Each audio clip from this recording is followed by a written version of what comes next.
കാരുണ്യം തൂകുന്ന മാതാവേ, വാത്സല്യമേകുന്ന സ്നേഹനിധി.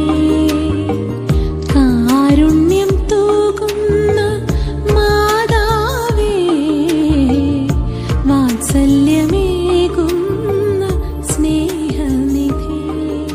കർത്താവെ, പലവിധ രോഗങ്ങൾ മൂലവും അപ്രതീക്ഷിതമായ പല സാമ്പത്തിക ബുദ്ധിമുട്ടുകൾ മൂലവും ചില പരാജയങ്ങൾ മൂലവും തകർച്ചകൾ മൂലവും മാനസികവും ശാരീരികവുമായി തകർന്ന അവസ്ഥയിലായിരിക്കുന്ന ഓരോ മക്കളെയും സമർപ്പിച്ച് പ്രാർത്ഥിക്കുന്നു. കർത്താവെ, ചുറ്റുമുള്ളവരുടെ മോശമായ പെരുമാറ്റം മൂലവും പ്രിയപ്പെട്ടവരെന്ന് കരുതിയവരുടെ അവഗണന മൂലവും നിരാശയിലും സങ്കടത്തിലുമൊക്കെ കഴിയുന്ന ഓരോ മക്കളെയും സമർപ്പിച്ച് പ്രാർത്ഥിക്കുന്നു. ഈശോയെ, ഓരോ മക്കളുമായിരിക്കുന്ന അവരുടെ ജീവിത സാഹചര്യങ്ങളോട് പൊരുത്തപ്പെടുവാനും അവർ കടന്നു പോകുന്ന പ്രതികൂലമായ ജീവിത അവസ്ഥകളെ അതിജീവിച്ചുകൊണ്ട് മുന്നോട്ടു പോകുവാനുള്ള കൃപയും ഓരോ മക്കൾക്ക് നൽകണമേ. ഈശോയെ, ആരും തുണയില്ലാതെ ഒറ്റപ്പെടലിന്റെ വേദനയിൽ കഴിയുന്ന ഓരോ മക്കളെയും ഞങ്ങളിന്ന് സമർപ്പിച്ച് പ്രാർത്ഥിക്കുന്നു.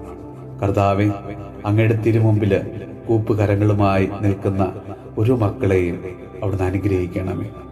നമ്മുടെ കർത്താവ് ഈശോ മിശിഹായുടെ കൃപയും പിതാവായ ദൈവത്തിന്റെ സ്നേഹവും പരിശുദ്ധാത്മാവിന്റെ സഹവാസവും പരിശുദ്ധ അമ്മയുടെയും വിശുദ്ധ ഔസേപ്പ് പിതാവിന്റെയും മാധ്യസ്ഥവും വിശുദ്ധ കുരിശിന്റെ സംരക്ഷണവും നമ്മളോടും നമ്മുടെ ഭവനത്തോടും നമ്മുടെ ഇന്നത്തെ എല്ലാ പ്രാർത്ഥനാ നിയോഗങ്ങളോടും കൂടെ ഉണ്ടാകുമാറാകട്ടെ, ഇപ്പോഴും എപ്പോഴും എന്നേക്കും. ആമേൻ.